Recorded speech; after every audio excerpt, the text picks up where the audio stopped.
Assalamualaikum warahmatullahi wabarakatuh. Melalui video ini saya akan membahas mengenai organ-organ sistem peredaran darah.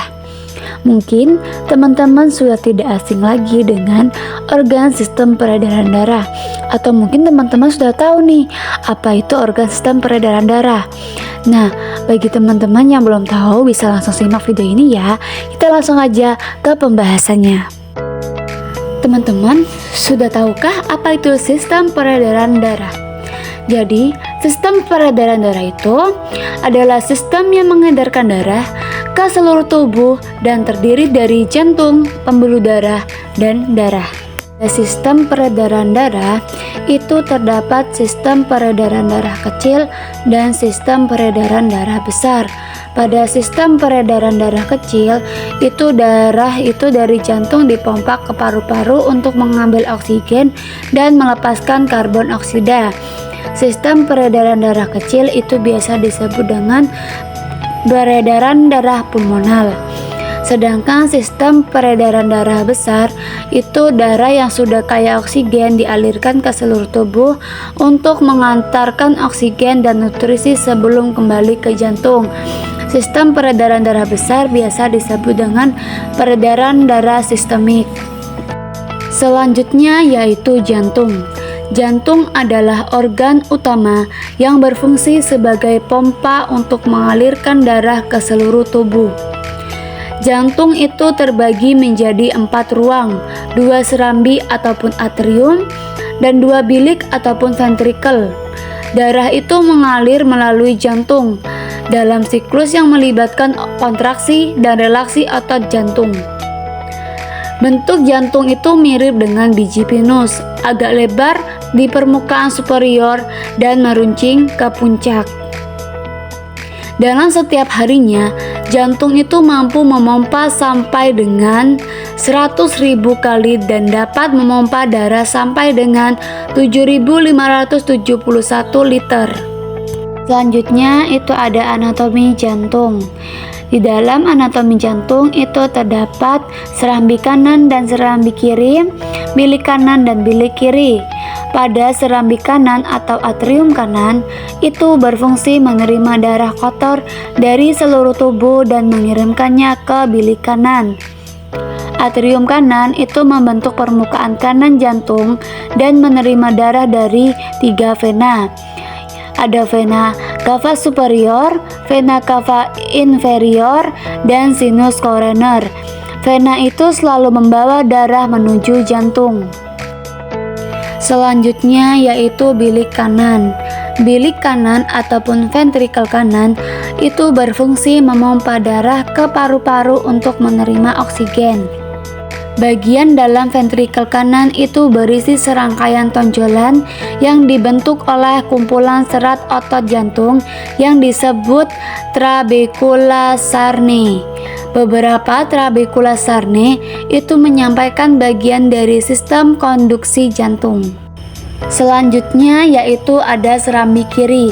Serambi kiri ataupun atrium kiri itu berfungsi menerima darah yang kaya akan oksigen dari paru-paru dan mengirimkannya ke bilik kiri. Atrium kiri itu menerima darah dari paru-paru melalui 4 vena pulmonalis. Atrium kanan bagian dalam atrium kiri memiliki posterior yang halus. Selanjutnya yang terakhir yaitu ada bilik kiri. Bilik kiri ataupun ventrikel kiri itu berfungsi untuk memompa darah yang bersih ke seluruh tubuh. Nah, darah yang mengalir dari ventrikel kiri itu melalui katup aorta ke dalam aorta ascendens. Selanjutnya itu ada pembuluh darah. Pada pembuluh darah itu terdapat beberapa, yaitu ada arteri, vena, dan kapiler. Arteri itu mengangkut darah yang akan kaya oksigen dari jantung ke seluruh tubuh. Darah yang dialirkan pembuluh arteri itu mengandung banyak oksigen, kecuali pada arteri pulmonalis yang khusus membawa darah kotor untuk dialirkan ke paru-paru. Selanjutnya itu ada vena. Vena adalah pembuluh yang mengembalikan darah yang rendah oksigen dari jaringan ke jantung. Selanjutnya yang terakhir itu ada kapiler. Kapiler adalah tempat pertukaran oksigen, karbon dioksida, nutrisi, dan limbah antar darah dan jaringan tubuh. Pada pembahasan selanjutnya kita akan membahas mengenai komponen darah. Pada komponen darah itu terdapat 4, yaitu ada plasma darah, sel darah merah, sel darah putih, dan trombosit. Yang pertama yaitu plasma darah. Plasma darah itu adalah komponen cair yang mengandung air, protein, garam, dan mengangkut sel darah merah, sel darah putih, serta trombosit. Selanjutnya yang kedua itu ada sel darah merah. Sel darah merah itu mengandung hemoglobin yang berfungsi mengikat oksigen dan mengangkutnya ke seluruh tubuh. Sel darah merah pada orang dewasa itu dibentuk dari sel-sel pokok yang terletak di dalam sumsum tulang, terutama di sumsum tulang rusuk, tulang dada, dan tulang belakang.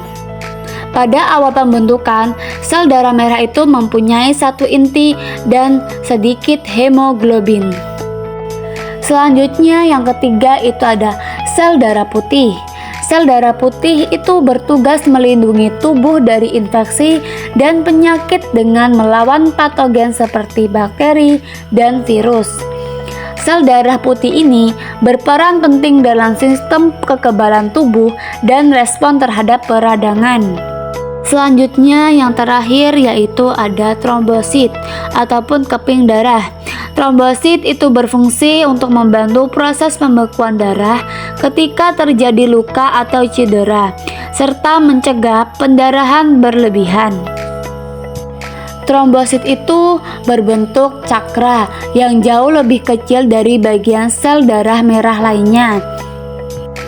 Trombosit itu adalah sel yang tak berinti yang diproduksi oleh sumsum tulang yang berbentuk cakram dengan diameter 2-5 mm. Trombosit dalam darah tersusun atas substansi fosfolipid yang berfungsi sebagai faktor pembeku dan menghentikan pendarahan. Itu saja materi yang dapat saya sampaikan mengenai organ sistem peredaran darah. Sekian, terima kasih. Wassalamualaikum warahmatullahi wabarakatuh.